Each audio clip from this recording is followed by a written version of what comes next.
Hey, what's up guys? Saya Arsen, dan kali ini saya mau unboxing gadget lagi. Ini adalah Samsung Galaxy A35 5G, A35 5G. Ini langsung kita buka aja plastiknya, biar cahayanya nggak mantul-mantul.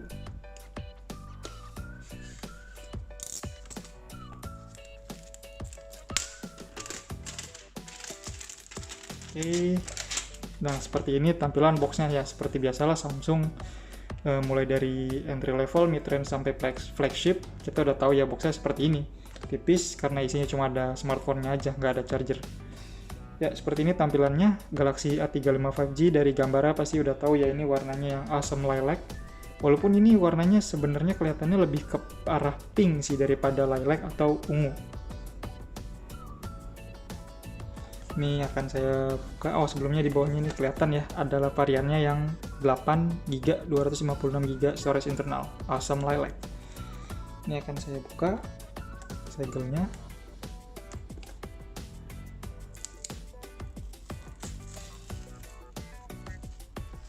Oke, kita buka boxnya dan ya seperti ini tampilan dalamnya. Sini ada biasanya SIM ejector, lalu ada kertas-kertas yang gak pernah dibaca, sama kabel data. Kabel datanya Samsung ya biasa, USB Type-C ke C warnanya putih, Type-C to Type-C, dan ada dokumen-dokumen serta kartu garansi. Kita masukin lagi terus ini, lalu di sebelah sini ada unit smartphone-nya. Di bawahnya udah kosong ya, nggak ada apa-apa lagi. Geser aja. Nah ini smartphone. Oh, ini feeling megangnya enak loh dari bentuknya ya. Enak loh ini feeling megangnya dari bentuk dan bobotnya. Ini nggak berasa HP mid-range atau seri A3 sekian sebelumnya ya. Jadi untuk ini yang warna Awesome Lilac tadi, ini bukannya gimana? Ditutup. Oh, dari samping sini. Lalu di slide dari samping ternyata. Oke, jadi begini penampilan HP-nya. Ih, cakep sih ini kalau dilihat langsung ya. Ada efek-efek warna-warni kayak pelanginya gitu. Dan ini feeling dan bobotnya, framenya, feelnya solid banget sih, premium banget ya ini. Beda jauh dari seri-seri A3 yang sebelum-sebelumnya. Untuk varian warnanya tadi ada 3 ya, ada yang awesome lilac ini, lilac, ada yang warna awesome black sama awesome blue. Ini bisa lihat framenya juga warnanya senada. Ini lebih ke pink sih, coba menurut kalian gimana? Ini lilac atau pink? Kita lihat di sisi atasnya ada port SIM tray sama microphone. Ini kita coba buka aja untuk lihat slotnya.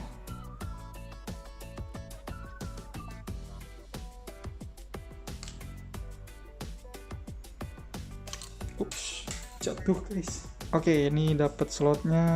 Oh, masih bisa micro SD, SIM 2, micro SD dan SIM 1, dual SIM hybrid ya berarti ya.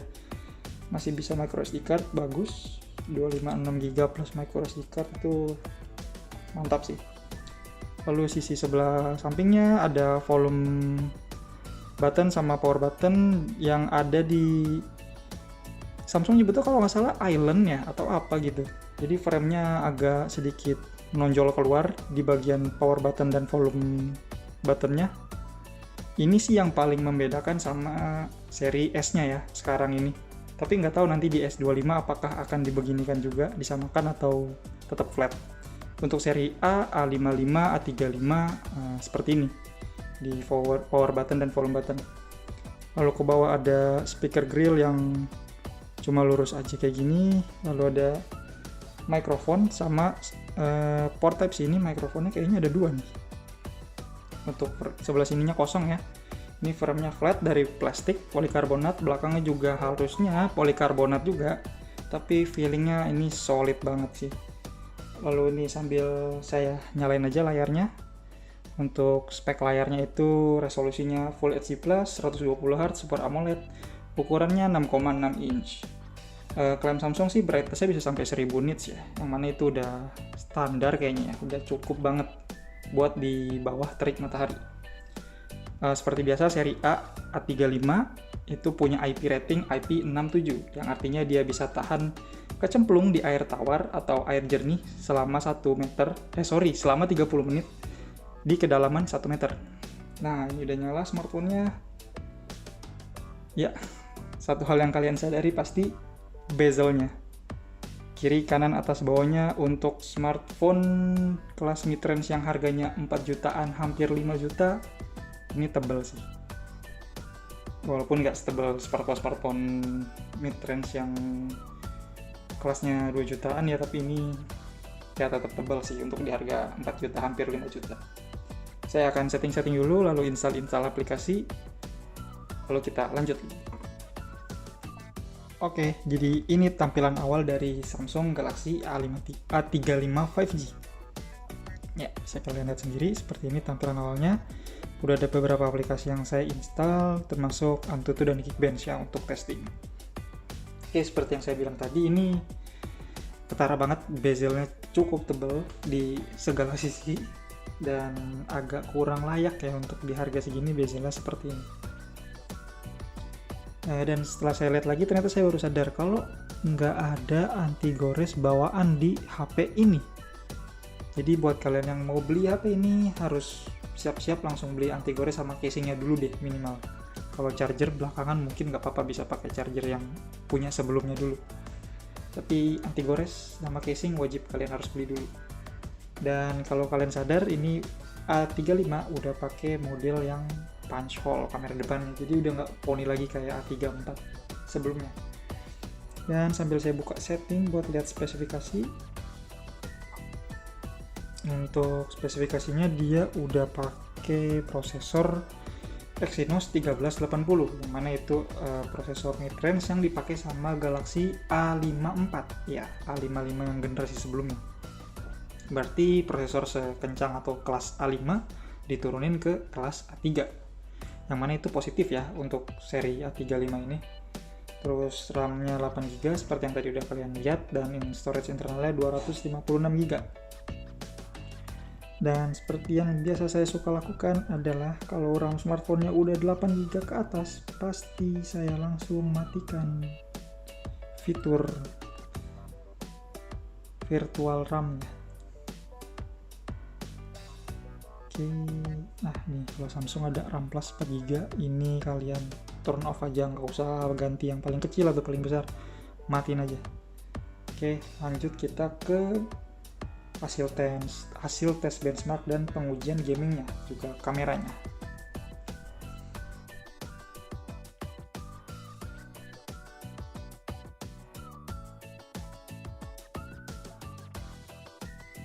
Main Mobile Legends Bang Bang bisa dapat settingan frame rate di super, lalu grafiknya defaultnya dia di high ya, dan yang ada lambang jempolnya juga di high. Tapi kalau mau dipaksa ke ultra bisa nih, tapi takutnya akan mempengaruhi si frame rate. Jadi saya setting yang paling utama tuh frame rate dulu mentok di super, lalu grafiknya di high juga. Langsung kita tes. Buat dimainin lancar ya, nggak ada lag sama sekali, nih nggak berasa lag. Aman aja sih ini, aman banget. Chipset Exynos 1380, mungkin karena umurnya juga yang udah setahun, jadi udah mendapatkan beberapa update ya yang berhubungan dengan Mobile Legends ini, jadi lebih stabil. Mantap, ini lancar banget sih, aman banget untuk dipakai main dengan settingannya tadi super sama high ya, super frame rate, high graphics, mantap. Untuk main satu match Mobile Legends selama 12 menit, baterainya berkurang 3% ya. Sekarang kita tes main PUBG Mobile. Ini sambil terjun ya, baru aja terjun dari pesawat. Ini sebentar, tunggu sampai. Nah, kita lihat settingan grafisnya. Oke, di sini saya setel di smooth extreme ya. Jadi bisa extreme frame rate-nya, tapi grafiknya harus smooth, karena kalau saya naikin ke balance, extreme-nya hilang. Jadi ya buat yang mau dapet smoothness terbaik biar nggak kelihatan laggy, bisa di smooth extreme aja Exynos 1380 ini. Dan ini lancar sih, ekstrimnya beneran 60 fps ya, ini lancar, nggak ada berasa tersendat atau nge-lag gitu, aman sih. Cuma memang grafisnya cuma dapat smooth ya, sayangnya ya. Main PUBG Mobile selama 12 menit kurang lebih, baterainya berkurang sebanyak 4%. Kalau cuma kerja ringan kayak streaming YouTube 1080p dengan WiFi, selama setengah jam baterainya berkurang 4%. Nah, buat ngecas HP ini dari 1% sampai full itu butuh waktu kurang lebih 1 jam 37 menit. Itu saya pakai charger Baseus 65 watt. Oke, sekarang kita masuk ke bagian belakang HP-nya, yaitu sistem triple kamera yang dimiliki Galaxy A35 5G ini. Kalau kalian lihat di bagian belakangnya ini, di sekeliling atau di masing-masing kameranya itu ada ringnya ya. Ini kalau dilihat langsung, ring yang mengelilingi kameranya itu warnanya senada dengan warna smartphone-nya. Ini ada ring berwarna lilac sebenarnya. Mungkin kalau di kamera kelihatannya agak silver atau putih, tapi kalau dilihat langsung dia warnanya senada, dan ini detail kecil yang menurut saya sih cakep ya untuk desain smartphone ini. Oke, langsung aja spesifikasi kameranya. Untungnya, tetap ada kamera gimmick sih, kamera makro, cuma resolusinya lebih besar dari kebanyakan kamera makro pada umumnya. Jadi kamera utamanya itu adalah kamera dengan resolusi 50 megapiksel dengan OIS, dan ukuran sensornya itu menurut GSM Arena, karena Samsung jarang ngasih spesifikasi hardware detail resminya, menurut GSM Arena ukuran sensornya itu 1:1,96 inci. Lalu ada kamera ultra wide dengan resolusi 8 megapiksel, standar cenderung agak kurang sih, dengan ukuran sensor 1:4 inci. Nggak terlalu besar ya sensornya ya, bisa terbilang kecil malah. Lalu ada kamera makro tadi dengan resolusi yang lumayan untuk sebuah kamera makro, yaitu 5 megapiksel. Lalu di bagian depan ada kamera selfie dengan resolusi 13 megapiksel dengan ukuran sensor 1:3,06 inci. Langsung aja kita coba cek tampilan aplikasi kameranya dan fitur-fiturnya ya. Samsung sih rata-rata tampilannya sama semua ya, mulai dari entry level, mid-range sampai flagshipnya. Cuma mungkin ada fitur-fitur tertentunya aja yang nggak ada. Oke, ini tampilan kameranya. Di foto ada 1x, lalu 0,5 ultra wide-nya, lalu ada 2 kali digital zoom, sampai maksimal di 10 kali digital zoom. Oke, balik ke 1x, lalu ada mode fun. Ini harus hubung ke wifi, dan ini isinya filter-filter biasanya, atau dulu sih kerjasamanya sama Snapchat ya, cuma saya kurang tahu sekarang sama platform apa. Apakah masih sama Snapchat atau mungkin udah ganti ke Instagram? Oh iya, ini masih Snapchat. Ini ada tulisannya tadi di pojok atas. Nah, Green Balaclava by Snapchat. Ya, ini filter-filter dari Snapchat. Lalu ada mode portrait untuk efek bokeh-bokeh. Balik lagi ke foto, tadi di atas ada settingannya. Ya, ini biasalah general settingan-settingan HP. Lalu ada flash, timer, aspek ratio, megapiksel. Bisa dinaikin ke full resolution 50 megapiksel, tapi defaultnya di 12 megapiksel. Ini untuk motion photo. Lalu ini adalah filter dan percantik wajah biasanya. Oke, lalu next ada video, sama di ultra wide nya 0,5 kali, 1 kali, lalu zoomnya bisa sampai 10 kali juga untuk videonya. Sama ada flash setting, ini untuk Super Steady-nya. Saya jarang banget sih pakai Super Steady karena akan menurunkan kualitas perekaman videonya walaupun jadinya stabil, tapi secara hasil kualitas itu agak berkurang. Aspek ratio, lalu ini resolusinya bisa disetting di maksimal di 4K 30 fps. Untuk Full HD-nya di 60 fps bisa. Oke, oh iya tadi di foto kamera depannya ya, belum kita cek ya. Nah, ini kamera depannya, dan Samsung biasanya kamera depannya agak wide. Lalu untuk video, kamera depannya itu resolusinya bisa sampai 4K 30 fps juga, sama dengan kamera belakangnya. Tapi Full HD-nya nggak ada 60 fps, cuma di Full HD 30 fps. Lanjut ke more. Ntar ini saya ganti dulu. Lanjut ke more, ada Bixby Vision, Air Zone, ada Pro. biasa, ada ISO biasa dari 50 sampai 3200, sayangnya cuma sampai 3200 ya. Padahal rata-rata sih minimal di 6400 smartphone lain. Lalu shutter speed dari 1/6000 second sampai, ini juga sayang nih, maksimalnya cuma 10 second. Padahal biasanya bisa sampai 30 detik ya smartphone lain di rentang harga yang sama. Lalu ada EV dari -2 sampai +2 maksudnya, sorry.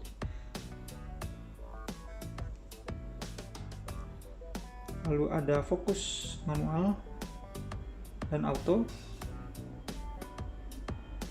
Juga ada white balance. Oke, untuk settingan pro-nya segitu aja sih. Cuma disayangkan tadi ya ISO sama yang terbatas, ISO sama shutter speed-nya yang agak terbatas ya. Tidak range-nya tidak seluas smartphone lain di harga yang sama. Lalu ada pro video juga, sama ada settingan ISO, shutter speed, EV, autofocus dan manual focus, lalu white balance. Harusnya sama sih, 3200 juga ya, sama shutter speednya di 1/30 sampai 1/6000.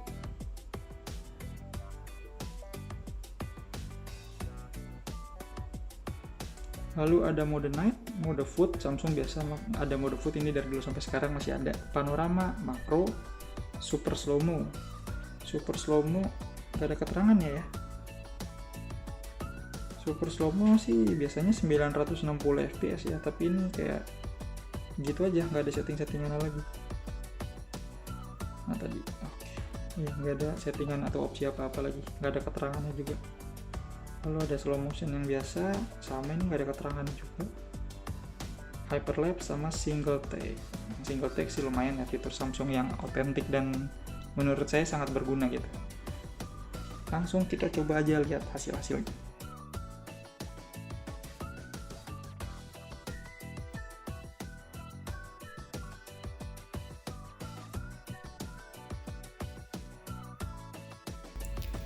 Dan ini adalah hasil perekaman kamera belakang dari Samsung Galaxy A35 5G.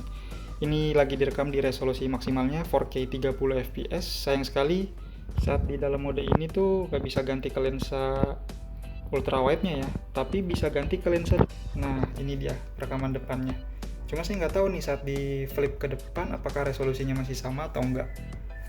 Seharusnya sih masih sama ya, karena kamera depannya kan tadi mampu juga di 4K 30 fps. Harusnya sih masih sama. Ini bisa kita saat di 4K 30 nggak bisa pakai lensa ultrawide sama sekali ya, meskipun kita stop atau mau rekam dari awal, karena memang tadi kan kita lihat settingan ultrawide-nya memang nggak mampu 4K, cuma mentok di 1080 aja. Ini tapi bisa kita digital zoom sampai 10 kali. Mic-nya juga langsung dari smartphone-nya, bisa kalian nilai sendiri hasil foto dan video dan juga kualitas suaranya. Oke. Jadi ya Samsung Galaxy A35 5G ini untuk sensor-sensor lainnya lengkap ya. NFC ada, speaker stereo, build quality-nya juga bagus banget untuk kelas harganya walaupun polikarbonat. Terus fingerprint under display, Samsung Knox juga udah ada, dan update softwarenya yang termasuk paling panjang di kelasnya dan juga dijanjiin juga, yaitu jadi ada chance lebih besar lah atau rasa percaya yang lebih besar, yaitu update softwarenya di OS-nya 4 tahun dan security patch 5 tahun. Apakah HP ini rekomen? Ya saya bisa bilang ini sih sangat rekomen ya. Buat orang yang mau beli HP itu udah nggak mau pusing, tinggal pakai aja. Paling pusingnya dibeli aksesorisnya aja, karena udah nggak ada anti gores bawaan sama casing. Oh iya, charger juga jangan lupa, nggak ada. Paling pusingnya dibeli aksesoris, tapi overall user experience-nya ini nggak pusing, tinggal pakai aja udah mantap. Iklan nggak ada, bloatware dikit banget, tadi ada beberapa doang, sangat sedikit. Update software panjang, kalau berminat link pembelian ada di deskripsi. Sekian video dari saya, thanks for watching.